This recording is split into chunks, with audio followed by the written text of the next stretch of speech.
MS solution ചോദ്യപേപ്പർ ചോർച്ചാ കേസിൽ 2 അധ്യാപകർ അറസ്റ്റിലായി. കോഴിക്കോട് സ്വദേശി ജിഷ്ണു, മലപ്പുറം സ്വദേശി ഷഹദ് എന്നിവരെ ക്രൈംബ്രാഞ്ച് സംഘമാണ് അറസ്റ്റ് ചെയ്തത്. ഇംതിയാസ് കരീം വിവരങ്ങളുമായി നമുക്കൊപ്പം ചേരുന്നുണ്ട്. ഇംതിയാസ്, ഈ MS സൊല്യൂഷൻസിൽ ഈ പറയുന്ന ഈ ക്രിസ്മസിലെ ചോദ്യപേപ്പർ ഓൺലൈനിൽ യൂട്യൂബിൽ അവതരിപ്പിച്ച ഈ 2 പേരാണോ ഇത്?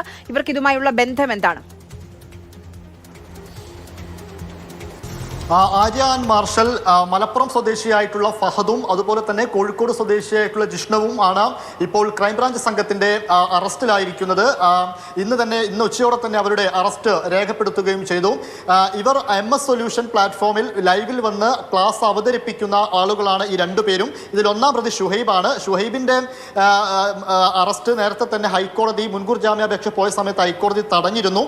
ഇതിലിപ്പോൾ വാവാട്, അതായത് ഈ പ്രതികളായിട്ടുള്ള 2-3 പ്രതികളായിട്ടുള്ള ഫഹദും ജിഷ്ണവും ഒളിവിൽ കഴിയുകയായിരുന്നു. ഇന്ന് വാവാട് വെച്ചാണ് ഇരുവരെയും പിടികൂടുന്ന ഒരു സാഹചര്യം ഉണ്ടായത്. ഇവരെ പിടികൂടി പ്രാഥമിക ചോദ്യം ചെയ്യലിൽ പോലീസിന് കിട്ടിയ ഒരു പ്രധാനപ്പെട്ട കാര്യമെന്ന് പറയുന്നത്, അതായത് നേരത്തെ തന്നെ ഇത്തരത്തിൽ ചോദ്യങ്ങൾ പുറത്തുവിടാൻ വേണ്ടിയിട്ട് ഷുഹൈബിന്റെ നേതൃത്വത്തിൽ ചോദ്യം തയ്യാറാക്കി വെച്ചിരുന്നു.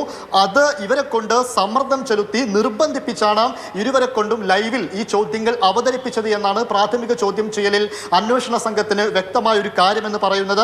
പക്ഷേ കൂടുതൽ കാര്യങ്ങൾ ഇനിയും ചോദിച്ചറിയേണ്ടതുണ്ടെന്നും ഒരു വ്യക്തതയിലേക്ക് കാര്യങ്ങൾ എത്തിയിട്ടില്ല എന്നും അന്വേഷണ സംഘം ഇപ്പോൾ നമ്മളോട് പറയുകയും ചെയ്തു. ഇവർ ഇങ്ങനെ തന്നെ പറയുകയാണെങ്കിൽ ഒരു പക്ഷേ ഇനി ഷുഹൈബിനെ തന്നെ കസ്റ്റഡിയിലെടുത്ത് ചോദ്യം ചെയ്താൽ മാത്രമേ കൂടുതൽ കാര്യങ്ങൾ, എവിടെ നിന്ന് ചോദ്യം കിട്ടി, എങ്ങനെയാണ് ചോദ്യം കിട്ടിയത്, എങ്ങനെയാണ് ചോദ്യം ലഭിക്കുന്നത്, അതിലേതെങ്കിലും തരത്തിൽ സർക്കാർ അധ്യാപകർക്കോ മറ്റോ പങ്കുണ്ടോ എന്ന കാര്യത്തിൽ വ്യക്തത വരികയുള്ളൂ എന്നും ഈ അന്വേഷണ സംഘം പറയുന്നു.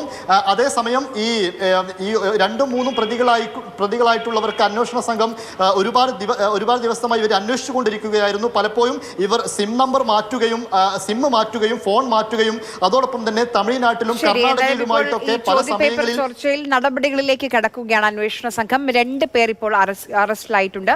ഓൺലൈനിൽ ഈ ചോദ്യങ്ങൾ അവതരിപ്പിച്ച 2 പേരാണ് അറസ്റ്റിലായത്.